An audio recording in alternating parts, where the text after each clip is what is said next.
What's good, people? It's about that time to randomly relate, reverse rants, no hate. So, you know, Errol Spence Jr. has been gone for a long time.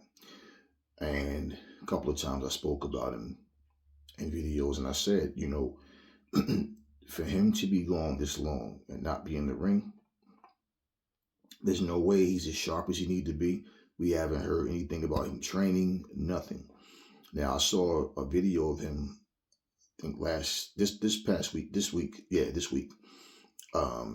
was, showing the condition he's in and saying like, man, stop playing with me, y'all got me fucked up, and saying he's keeping his weight down and everything. Now a couple of years ago, before the Terrence Crawford loss, Spence was always making videos. He was always in the gym making videos.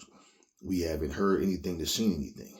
Now, when he put that tweet out saying that the worst thing he done to himself was drinking, and that when you're an athlete, you need to stay away from it, and he hoped that is, a better situation for everybody else in their families. Yeah, he's going through it. And we knew that he had a drinking problem from the accidents, from, whether it was from him having accidents, whether it was from him, just being on camera drunk as hell and you could see it. And I've been saying the same things. It's like, I remember it was a time when one of the Diaz brothers, the UFC guys, I don't remember which one it was, but he had gotten in trouble or something happened for him smoking weed. And I remember, Floyd Mayweather was being interviewed and they was asking him about what he think about it. And he was like, man, let that man smoke some weed if you want to smoke some weed. And, and I mean, to each his own, people going to do what they're going to do. Just because you have the right to do something doesn't mean that you should. Okay, especially things that's not in your best interest. And I've never smoked, drank, been drunk, high, nothing my whole life. My body's pure, my body's clean and strong, like super cock strong. And people don't understand. When you take care of yourself, you eat right, and you really take your health and conditioning right, and your body will last a long time. It's just like your mind. You get to the point where you stop doing things, you start to lose enthusiasm. You'll stop doing the simplest things because you just don't have any enthusiasm anymore. Your brain gets to the point you don't really process new things when you learn it and things of that nature. I mean, even technology makes us lazy. Think about it. How many phone numbers do you know by heart? Hey, you just go on your phone. Hey, Siri, call such and such. You hit a button and it calls that person or whatever. So, people get, things happen. But in his situation of losing the way he did in the biggest fight of his career, and he didn't want to lose. I mean, nobody wants to lose, but he didn't want to lose that fight. Of all the fights, the one that was so hard to finally make, the one that was for undisputed, and it wasn't even competitive. So yeah, people go through depressions and all types of things. So even for him to show that his weight is down, okay, cool. But the thing about it is, even for your weight to be down, we haven't heard anything about a return. We still don't know that, he's not in fight shape yet, but he's training and doing things. We don't know how sharp he is. We don't know physically what type of condition he's in, since a lot of fighters don't know it. They don't have people around them to be honest with them, and they get in the ring for one last big payday, or even have a tune-up fight and they come back and they get destroyed. We don't know what mental state that Errol Spence is in. We don't know what type of condition he's in.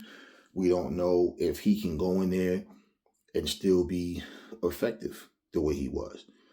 So, me seeing him post that tweet, and him saying like his weight is down and everything, I'm not going to jump conclusions and say, oh, he has a fight coming up, because I haven't heard anything. I keep hearing about the Fundora fight being pushed back and pushed back. And one thing's for sure, your mental health comes before any of that, your health in general. Because I can tell you, if you can have yes men around you pumping you up to make you think that you're ready, and you go in there and you're not ready. And we're talking about a sport where you can lose your life, you can lose your life in that ring, a sport that takes years off your life. And, this doesn't signify that he's ready to jump back in the ring. I don't know who his trainer is. I don't hear much of anything about Errol Spence in these days, so I'm not going to start. I don't like to do rumors and, oh, I think this. I don't know what's happening. If anybody else know what's going on with Errol Spence, I don't want to know what you think you know. But if you heard anything, feel free to post. But I don't see any videos of Errol Spence training. I don't know anything about him finding a new trainer, who's doing what. If the Fundora fight is actually happening, I don't want to make a bunch of. I'm not going to make videos just speculating things. So this is something that a lot of people deal with. They go through personal problems. The good thing about him admitting that's what will allow you to fix it. Because, people, when it comes to drinking, oh, I can stop anytime I want, man. I just drink here and there. No. Every time you see a person in front of a camera, they're high, they're drunk. Think about this.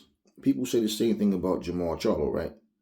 And like, look at what he's going through in his personal life, like things that was happening, and he's becoming public, So, yeah. Then you look back and think, well, damn, you don't never know what a person is going through. A lot of people don't want to admit it. They want you to think they're on top of the world and everything, but their personal business isn't our business. But once this stuff hits social media, it gets out to the ears of the people. People start talking and forming their own opinions. Look at Adrian Broner, right? Ray Mercer back in the day was drinking all the time, wasn't taking wasn't taking it serious. It affected him. People always want to think they're in control when they're not. So, best thing for Errol Spence, get his health back right, get everything, his mind right, and be honest with yourself physically, and hope you got honest people around you. Because, like I said, man, you're not the same at all times. At some point, you just can't do it like you used to. That at some point, you just can't do it anymore. I don't know where Errol Spence stands, and I'm not going to say where he is or isn't, but I don't think he's in fight shape. Not fight shape. And I do not know, like I said, where he's at in terms of being able to perform and going on a high level. So I have to see him train, see what he's looking like, see some sparring, or just wait until whenever his next fight is. I don't know when that will be, if at all. It's been a long time. He hasn't done anything, so we'll see. But hopefully, Errol Spence gets better. He stopped drinking, period. I don't know. Maybe he could have been rehabbing all this time. Who knows, right? But bottom line is to get back mental health, physical health, have peace, be in a better spot. One of the things people need to stop thinking is that jumping in the ring is going to bring that peace back. No, it's just a place for you to get violent and try to take frustrations out. But this is a business. You can also go in there and not be in the right frame of mind and get KO'd. That doesn't help anything. It just adds to the depression. So anyway, what y'all think about Errol Spence?